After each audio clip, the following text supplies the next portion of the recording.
এখন আমরা দেখব ইম্পারেটিভ সেন্টেন্সের নেরেশন। ইম্পারেটিভ কি? যে বাক্য দ্বারা আদেশ, উপদেশ, নিষেধ, অনুরোধ বোঝে, এগুলো হচ্ছে আমার ইম্পারেটিভ সেন্টেন্স। যেমন দেখো, আদেশ, উপদেশ, অনুরোধ ইত্যাদি বোঝালে এইগুলো হচ্ছে আমার ইম্পারেটিভ সেন্টেন্স। এখন দেখো, ইম্পারেটিভ সেন্টেন্স শুরু হয় তোমার ভার্ব দ্বারা। কি দ্বারা? ভার্ব দ্বারা। তাহলে দেখো আমরা নিয়মটা একটু ফলো করি। ডিরেক্ট স্পিচ, রিপোর্টিং ভার্বটি আদেশ, উপদেশ, অনুরোধ বোঝালে ইত্যাদি, অর্ডার্ড, অ্যাডভাইসড, রিকোয়েস্ট ইত্যাদি বসে, প্লাস ইনভার্টেড কমা উঠে গিয়ে টু বসে, প্লাস রিপোর্টেড স্পিচের মূল ভার্ব থেকে শেষ পর্যন্ত।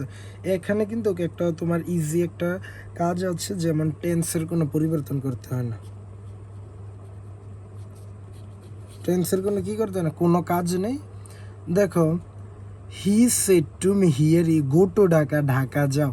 এটা কিন্তু তোমাকে বুঝে এখানে এই রিপোর্টিং ভার্বটা বসাতে হবে। যেমন দেখো, গো টু ঢাকা, ঢাকা যাও। এটা অর্ডার দেওয়া হয়েছে বা আদেশ দেওয়া হয়েছে, সেক্ষেত্রে এখানে অর্ডার বসেছে। আর মি এর মি ইনভার্টেড কমা তুলে দেখো আমরা টু বসাবো। কি বসাবো? এই যে দেখো, ইনভার্টেড কমাটেড টু, তারপর হচ্ছে তোমার রিপোর্টেড স্পিচের মূল ভার্ব থেকে শেষ পর্যন্ত। এখানে মূল ভার্ব কিন্তু সাবজেক্ট গো রয়েছে, তাহলে গো টু ঢাকা, আর শেষে সবসময় ফুল স্টপ বসবে। এখন দেখো, হি said to her don't run in the sun, যে সে তাকে বলল don't run in the sun, সূর্যের আলোতে দৌড়াবে না। তো এখানে নিষেধ করেছে, সেক্ষেত্রে দেখো here he R said to এর পরিবর্তে যেহেতু নিষেধ করেছে, সেই ক্ষেত্রে এখানে ফরবিড বসেছে, কারণ আমরা নিষেধ করলে ফরবিড ইউজ করতে পারি অথবা অর্ডারডও ইউজ করতে পারি। তাহলে আমরা ফরবিডটাই ইউজ করি। তারপর হচ্ছে তোমার হারের হার ইনভার্টেড কমোটে আমার এখানে টু বসেছে। তারপর রান হচ্ছে, এখন দেখো মূল ভার্ব, এখানে কিন্তু মূল ভার্ব হচ্ছে রান ইন দ্য সান। তাহলে এখান থেকে শুরু হয়েছে দেখো, রান ইন দ্য সান। তাহলে আমরা আদেশ বুঝলাম, নিষেধ বুঝলাম। এবার দেখো উপদেশ। হি said to her always speak the truth, তাহলে সবসময় সত্য কথা বলবে। এখানে উপদেশ দিয়েছে, সেক্ষেত্রে দেখো হিয়ার হি, যেহেতু এখানে উপদেশ দিয়েছে, সেক্ষেত্রে তোমার দেখো অ্যাডভাইস হবে। কি হবে? অ্যাডভাইস। তাহলে এখানে এই সেড টু এর পরিবর্তে আমার অ্যাডভাইসড বসেছে। তারপর এখানে হচ্ছে হার, হারের হার, আর যেহেতু এটা ইম্পারেটিভ সেন্টেন্স, সেক্ষেত্রে টু বসেছে। তারপর ভার্ব থেকে বাকি অংশ। অলওয়েজ কিন্তু কোনো ভার্ব না, ভার্ব হচ্ছে আমার এই স্পিক দ্য ট্রুথ। তাহলে দেখো এখানে আমার স্পিক দ্য ট্রুথ আর অলওয়েজ শেষে দিয়েছে। এখন দেখো অনুরোধ। অনুরোধটা হচ্ছে তোমার, অনুরোধ যদি অনুরোধমূলক বাক্যটা হলে আমরা রিকোয়েস্টেড বসাবো। যেমন he said to me please open the door, সে আমাকে বললো দয়া করে দরজাটা খোলো। তাহলে এখানে অনুরোধ করেছে, সেক্ষেত্রে আমরা রিপোর্টিং ভার্বের জায়গায় আমরা কি দেব? রিকোয়েস্টেড দেব। দেখো এখানে হি সেড টু মি, তাহলে ইনডিরেক্টে দেখো আমরা কি করব? ইনডিরেক্টে কি করবো দেখো, তাহলে হিয়ার হি বসাবো আমরা। সেড টু এর পরিবর্তে আমরা রিকোয়েস্টেড বসাবো। রিকোয়েস্টেড মি ইনভার্টেড কমা, তাহলে আমি টু বসাবো। তারপর ওপেন দ্য ডোর, ওপেন মূল ভার্ব থেকে বাকি অংশ, ওপেন দ্য ডোর। তাহলে দেখো এটা হচ্ছে আমার অনুরোধমূলক বাক্য। এখন দেখো, যদি প্রস্তাব বোঝায়, তখন ওই যে দেখো আমাদের কোশ্চেনটা, he requested me to open the ডোর, এটা আমরা সেখানে করেছিলাম। এখন দেখো যদি প্রস্তাব বোঝায়, তাহলে propose to. He said to me let us play football, সে আমাকে বললো যে চলো আমরা ফুটবল খেলি। তাহলে প্রস্তাব বুঝিয়েছে, সেক্ষেত্রে হি যেহেতু প্রস্তাব বুঝিয়েছে, সেক্ষেত্রে আমরা প্রপোজ টু, মি এর মি ইনভার্টেড কমা উঠে আমরা এখানে কিন্তু এখানে একটা লেটের নিয়ম বসেছে, আমরা লেটেরটা একটু পরে দেখব, তাহলে এটা ক্লিয়ার হয়ে যাবে। এবার দেখো, সামরিক আদেশ বা কিছুই বোঝা না গেলে, সামরিক আদেশ এটা তেমন গুরুত্বপূর্ণ নয়, আমরা শুধু কমান্ডেড বসিয়ে দেবো। আর যদি কিছু না বোঝা যায়, তাহলে আমরা কিন্তু টোল বসাতে পারবো। যেমন the ticket seller said to me dash take this ticket, ticket বিক্রেতা আমাকে বললো টেক দিস টিকিট, টিকিটটি নেওয়ার জন্য। এখানে তো সে আমাকে আদেশও দিতে পারে না, অনুরোধও কিছুই করতে পারে না। সেক্ষেত্রে তখন আমরা যদি আমরা কনফিউশনে থাকি, তখন আমরা এখানে টুল বসিয়ে দেব।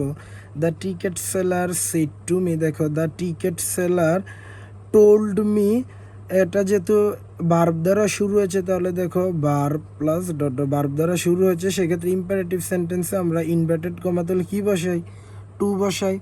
তাহলে তারপর বাকি অংশ টেক দিস, টেকের দেখো টেকের টেক আরেকটা, এই জায়গাটা দেখো আমরা যে অ্যাডভার্বিয়াল প্রেস করেছিলাম সেখানে দেখেছি যে যদি ডিরেক্টে দিস থাকে তখন আমরা ইনডিরেক্টে দোজ বসিয়ে দেবো। তাহলে দেখো সবগুলো নিয়মে কিন্তু আমাদের থাকে, দেখো দিস থেকে দোজ হয়ে গিয়েছে আর টিকেটের টিকেট আর শেষে ফুল স্টপ। এখন দেখো নোট প্যাসেজ নারেশন ইম্পারেটিভ সেন্টেন্সে কী ধরনের তা যদি বোঝানো যায় তাহলে রিপোর্টিং ভার্বের পরিবর্তে আমরা কী বসিয়ে দেবো, টোল বসিয়ে দেবো।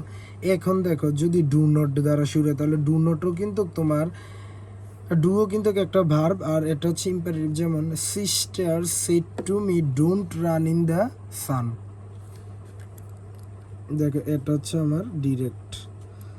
তাহলে এখানে কিন্তু আমি কিছুই বোঝা যায় না, অথবা ডোন্ট দিয়ে শুরু হয়েছে, ডোন্ট দ্বারা শুরু ইনভার্টেড কমা হবে নট টু বসবে, এটা হচ্ছে আমার নিয়মটা। যদি ডোন্ট দ্বারা শুরু হয় ডু নট দ্বারা, দেখো ডু নট বা ডোন্ট একই, তাহলে দেখো সিস্টার সেড টু এর পরিবর্তে আমরা এখানে টোল্ড বসাবো আর মি এর মি, আর পরিবর্তে আমরা নট টু বসাবো। এখানে দেখো এটার মেইন কাজটাই হচ্ছে তোমার কি, যে যদি ডু নট বা ডোন্ট দ্বারা শুরু হয় তাহলে আমরা নট টু বসাবো। তারপর রান ইন দ্য সান, মূল ভার্ব থেকে বাকি অংশ run in the sun, run in the sun শেষে ফুল স্টপ। এখন দেখো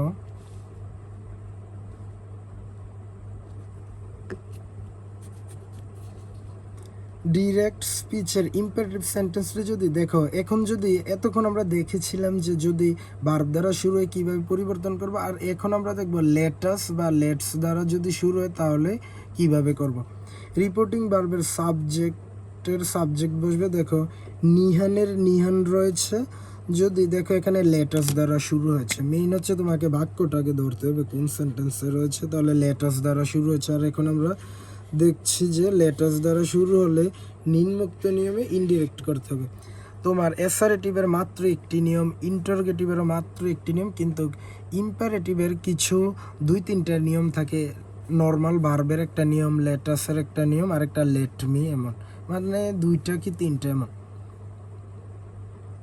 তাহলে দেখো আমরা নিহানের নিহান লেটাসের পরিবর্তে আমরা প্রপোজ টু বসিয়ে দেবো। কী বসাবো, একটু পরিবর্তনটা দেখো, আগে আমরা টোল্ড বসাতাম অথবা অর্ডার এইরকম বসাতাম, আর লেটাস থেকে আমরা প্রপোজ টু বসাবো, তারপর অবজেক্ট। এখন দেখো আগে আমরা টু বসাতাম ইনভার্টেড কমার পরিবর্তে কি, কিন্তু যদি লেটাস থাকে তখন আমরা টু এর পরিবর্তে আমরা দ্যাট বসাবো অ্যাসারেটিভের মতন। তাহলে এখানে দেখো এখানে দ্যাট।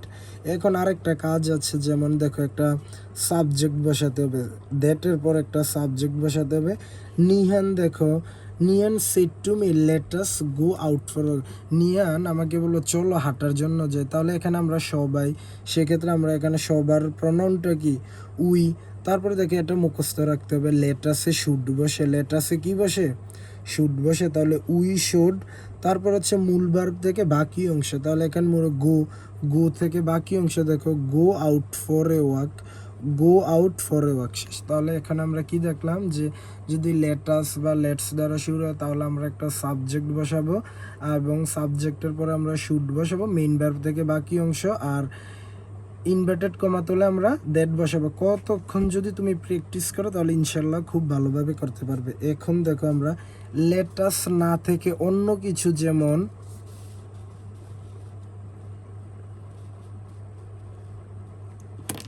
দেখো যদি লেটাস না থেকে অন্য কিছু, যেমন দেখো লেট মি, লেট হার, তারপর লেট দেম বা ইউ থাকে, তাহলে আমরা কিভাবে পরিবর্তন করব। দেখো রিপোর্টিং স্পিচের সাবজেক্ট প্লাস টোল্ড বসাবো আমরা। দেখো রাহিদ সেড টু মি, তাহলে দেখো যেহেতু লেট মি রয়েছে সেই ক্ষেত্রে কিন্তু আমরা এখানে টোল্ডে বসাবো। তারপর হচ্ছে তোমার ইনভার্টেড কমা তুলে আমরা কি বসাবো, দ্যাট বসাবো। তারপর একটা নতুন করে দেখো একটা সাবজেক্ট বসাবো, কি বসাবো, subject let me learn English.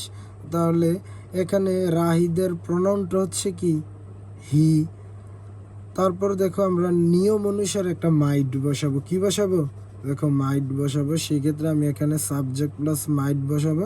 তারপর মূল ভার্বের বেস ফর্ম থেকে বাকি অংশ, তাহলে লার্ন ইংলিশ।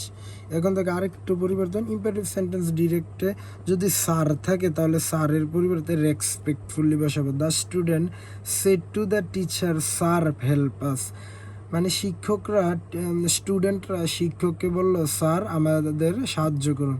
তাহলে দ্য স্টুডেন্ট রিকোয়েস্টেড, যেহেতু অনুরোধ সেক্ষেত্রে রিকোয়েস্টেড বসেছে, দ্য টিচার রেসপেক্টফুলি কম আউটে টু বসবে আর হেল্প দেম। এটা হচ্ছে আমাদের নিয়ম।